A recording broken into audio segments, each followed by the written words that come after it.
ଏଠି ଆମର ଭାତ ଫୁଟୁଛି।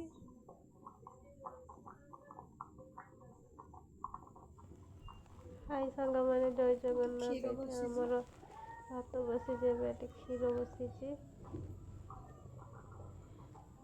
ଭାତ ଆମର ଫୁଟିଗଲାଣି।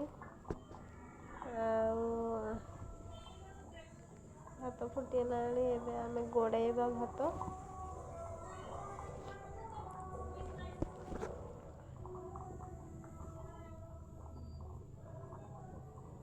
ଭାତ ଗୋଳେଇବା, ୟା ପରେ ଆମେ ତରକାରୀ ବସେଇବା।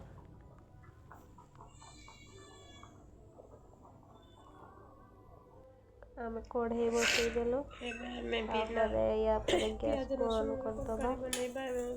ଫାଷ୍ଟ ଗ୍ୟାସ୍ ବନ୍ଦ କରିବା।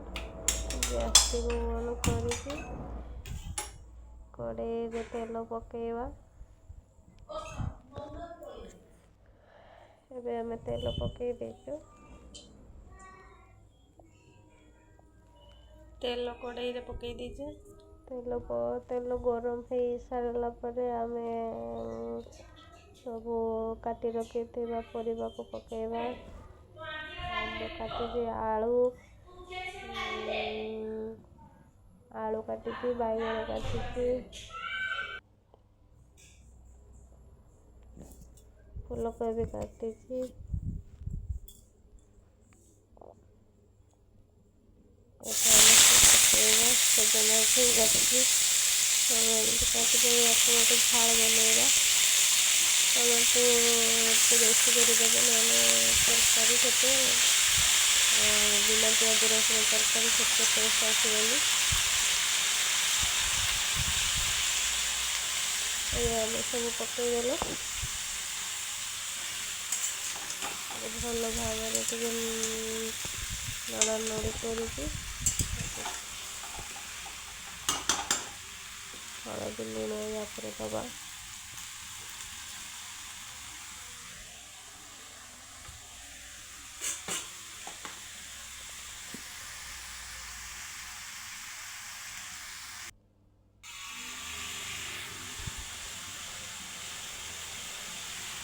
ଲୁଣ ପକେଇଲେ ତାପରେ ଆମେ ହଳଦୀ ଦେବା। ସ୍ୱାଦ ଅନୁସାରେ ଲୁଣ ଦେବେ, ତାପରେ ହଳଦୀ ଦେବେ। ହଳଦୀ ଦେଲେ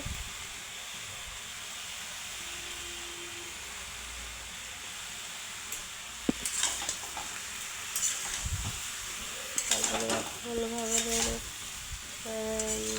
ଟିକେ ସାନ୍ତୁଳି ଆଣିବା।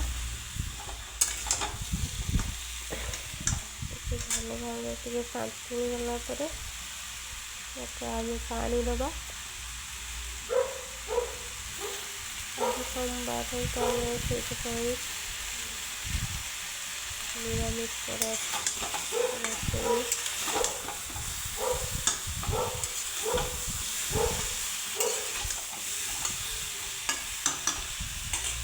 ଏବେ ଆମେ ପାଣି ଢାଳିବା। ଏଇଟା ହେଇଗଲା ପରେ ପାଣି ଢାଳିଦେଲୁ।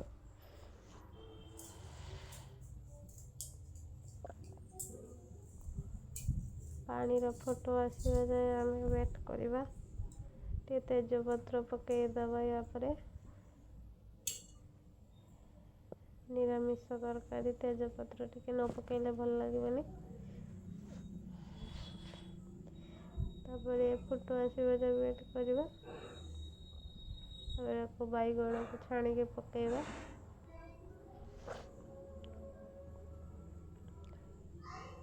ପାଣିରୁ ବାଇଗଣକୁ ଛାଣିକି ପକେଇବା। ତାପରେ ଛୁଇଁ ଆଉ କୁନ୍ଦୁରି ଆଳୁ ପଡ଼ିକି ଗୋଟେ ଭଜା ହେବ।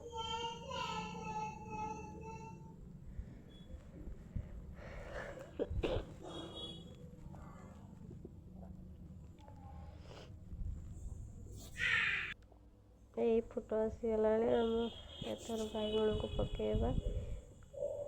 ବାଇଗଣ ପକେଇ ମାନେ ତରକାରୀର ଫୁଟ ଆସିଗଲାଣି। ବାଇଗଣକୁ ପକେଇବା।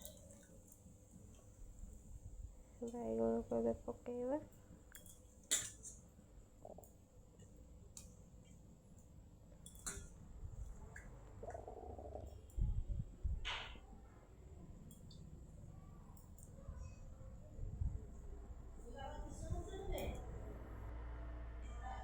ପରେ ଆମେ ଲୁଣ ଦେବା। ଲୁଣ ପକେଇବା।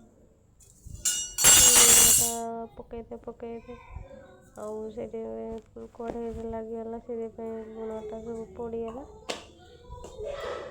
ଆଉ ଚଟୁଟା ବି ସେପଟେ ପଡ଼ିଗଲା। ଫୁଟ ଆସିଗଲା ଆମର। ବାଇଗଣ ତାକୁ ଘୋଡ଼େଇ ଦେଇଦେବେ। ବାଇଗଣ ପକେଇ ସାରିଲା ପରେ ତାକୁ ଲୁଣ ଟିକେ ପକେଇକି ଘୋଡ଼ଣୀ ଢାଙ୍କିଦେବେ। ମୁଁ ଆଉ ଘୋଡ଼ଣୀଟା ଦେଖି ପାରିଲିନି। ଏଠି ଆମର ହେଇଗଲାଣି ଆମର ଭଜା।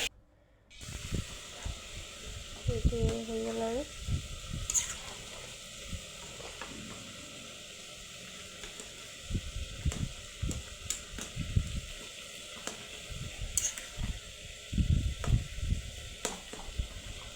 ତାକୁ ଫୁଟୁଣ ଶୁଖିଲା ଲଙ୍କା ଦେଇକି ଛୁଙ୍କ ମାରିଦେବେ।